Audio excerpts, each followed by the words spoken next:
the entire judicial landscape has changed. Take, for example, the Hardia case. Two people decided to marry. One high court decides to annul their marriage because they didn't find it to their liking. Comes to the Supreme Court, and most of us thought it would be an in and out appearance. It turned out to be one of the longest cases that court number 1 dealt with. Why? Because first they ordered an NIA inquiry, no less. They went into the whole issue of whether the woman was capable, an adult woman was capable of giving her consent. They asked whether she should be put under the guardianship of X or Y. All of which was bizarre and completely against what we thought was the rule of law. As it turned out, towards the end, because of massive public criticism, the court decided to do the right thing, allowed the couple to remain married, but the NIA investigation continues. I next come to the discharge of police officers in the two celebrated encounter cases, Isha Jahan and Surabhuti, where police officer after police officer has been discharged for want of evidence in cases filed by the CBI. Contrast this with the cases against those people who have different political ideologies. In particular, I refer to the case of Professor Sai Baba. Professor Sai Baba, as you know, is 90% disabled. He was a professor in Delhi University. Arguably, he has an ideology which is different from that of the ruling party. A case was registered against him in Aheri in Maharashtra, within the jurisdiction of police station Gadchiroli. A case based on whatever was recovered from his computer. So basically personal letters, letters addressed to other political persons, etc. I had occasion to analyze it because Professor Sai Baba had consulted me throughout his trial. There was nothing there which can be viewed as a threat to the Indian state.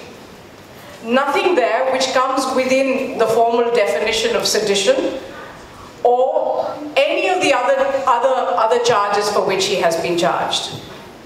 And yet this 90% disabled man was convicted for life. Why does that happen? We have laws in this country that nobody talks about. The Unlawful Activities Prevention Act, UAPA Act, which is the successor to TADA and POTA, which is one of the most draconian laws that any civilized democracy has had the privilege of passing.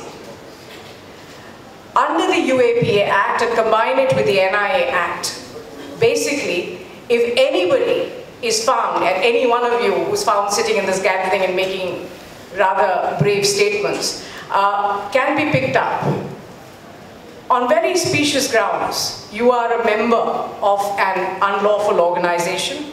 You are a member of a terrorist group. No proof required, just a bold statement. And if convicted, you're convicted for life. How do you prove that you're not a member of an unlawful organization or that you're not a member of a terrorist group? The state is not required to prove anything. The onus shifts to the poor defendant. How does an accused prove? Now, Sai Baba thought that he could present to the court his various medals, his thesis, his testimonials from his students, etc. None of it mattered because the police in Gadchiroli said this particular email that he has sent to person X talks of a revolution, and that's enough to prove that he's a member of an unlawful organization. And so he gets convicted, among other sections, under Section 15 and Section 20 of the UAPA Act. I think some of our conversations must spread to these draconian acts. Why does the NIA Act give the police the power to keep a person in custody without remand up till 180 days? What gives the police the right to not give basic documents of the case to an accused person? If an accused does not have access to documents of the case, how is an accused supposed to defend himself? And that's happening in NIA case after NIA case. You can come to any NIA court in Delhi and you can see this happening. And courts uphold this procedure because national interest is involved. What have they violated, or what is that particular act that they have violated that justifies keeping them in custody without remand, without bail, without giving them documents of the case? So when we talk of rule of law, what is that rule of law that we are talking about when all I'm seeing is breach of rule of law? I'm extremely distressed that our courts have not just not intervened in these cases and have, at least in the case of Sai Baba, refused to grant him bail. Look at the case of Kobad Gandhi.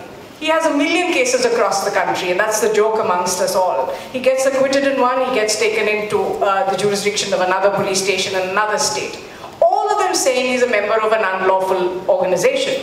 In the parent case in Delhi, he got acquitted. I conducted his trial. Now, it doesn't matter that the special cell's version that Kobad Gandhi was a member of an unlawful assembly was thrown out by the court. The court rejected it.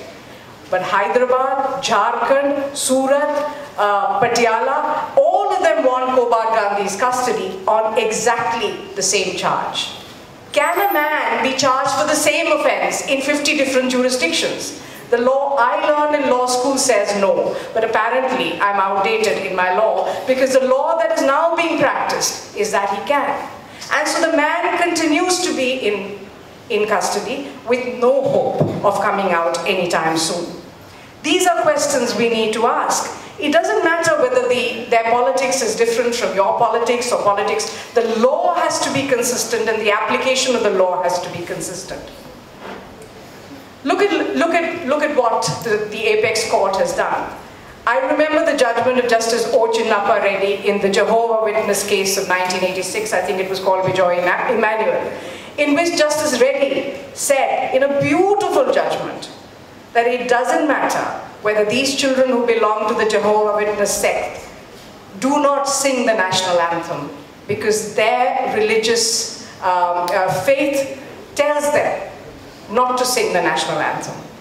And it was upheld after an elaborate discussion of Australian law, American law, etc. It was upheld.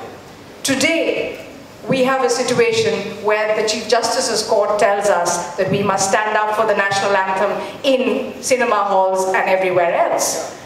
So when, in Loya's case, the court slams the PIL walas and says, who are these PIL people? The court conveniently forgets that very important PILs were filed deliberately, and they entertained those PILs for purposes of sending out some message, like this particular one where they said that you have to stand up to the national anthem.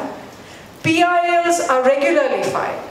As Colin said, we are facing an unprecedented crisis in our judiciary, where almost half our courts are empty because there are no appointments. What does the Supreme Court do? As recently as 2 months ago, in a motivated PIL, it has asked all states in the country to have dedicated sessions courts and magisterial courts to try cases against politicians, as though that is the most important thing that we have to do. And to complete the trials within one year. What does it do to our system? A system which is overworked, a system which does not have enough judges.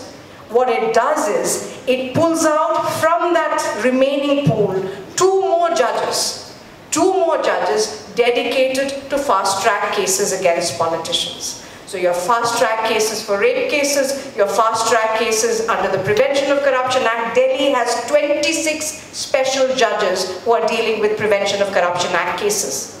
What about cases against the human body? What happens to cases of murder and rape, which are pending in our courts for 15 years? Look at that landmark case that took place in Hashimpura in almost 30 years ago, where 44 men of a community, the Muslim community, were shot dead by officers in uniform. 30 years the trial went on. It will happen because they are not your priority cases. And what happens at the end of 30 years? Witnesses have forgotten what they have to say. The judge has lost interest. The prosecution has lost its documents. If it hasn't lost it, it will conceal it. And in the end, you tell families who have followed this case for 30 years, sorry, we are acquitting all the accused persons. I am in the appeal in the High Court, and we suddenly noticed that very, very critical documents that the prosecution ought to have proven at the time when they presented their evidence relating to these men in uniform were concealed. By mistake, in the electronic evidence that they gave us as part of the CD of the case, we found those documents. We moved an application for additional evidence. Just imagine how bizarre this all sounds. 31 years later, the complainants move an application to record additional evidence because that is the one link evidence which was missing in the case. And now we've gotten hold of that, something which the prosecution had concealed all this while. Because we were before an amazing division bench, they allowed that application. It has gone back to the Sessions Court. That evidence has been recorded, and the documents are being resent to the High Court to hear the appeal. How often does this happen? It's not something that I wish to celebrate because it's happened 31 years too late, but it has happened. So what are our priorities? What does this judiciary think it's doing at this present point? Because our priorities only seem to be playing to the galleries. If you recall, and I believe he was part of the earlier sessions here, Kanhaiya was attacked in broad daylight in Patiala House courts in Delhi, not once but twice. The Supreme Court sent 5 observers, senior advocates, to try and understand what was happening and to report back to them. Those observers were also attacked. A criminal contempt case was filed, first in Justice Chalameshwar's court, and then it finally came before Justice Gogoi's court. Action should have been taken against those lawyers, but it was not. What does it lead to? A similar incident taking place in Kathua, where lawyers understand that no action will be taken against them. There's already precedent, and therefore they deliberately try and prevent the filing of the charge sheet. They prevent the lawyer for the victim from appearing in court. Now if this is not interference in the due administration of justice, what is? What else is? So when courts fail to act, yes, the master of the rosters just told me 15 minutes are over, so I'll finish. When courts fail to do their job, incidents repeat themselves. You have the same thing happening again and again and again. I like to end by, I don't know how many lawyers are here, but the one deep disappointment of the last few years has been the way members of my fraternity have behaved. Lawyers are in the forefront of movements where they say they will not appear for X or Y accused. What gives them the right to say that when the Advocates Act, which governs us all, tells us that we cannot refuse a brief just because we don't like the person whom we are representing? But bar councils pass resolutions. Bar councils take the most regressive kind of resolutions are passed by them, and lawyers appear suddenly to have forgotten the constitution of this country and behave in the most regressive fashion. That's deeply, deeply, deeply distressing, because if there are no lawyers, then there will be no robust court. And if there isn't any robust court, then I think the lives of all of us are in serious danger. So really, we're not talking about rule of law, we're actually talking about grave instances of breach of the rule of law. Thank you.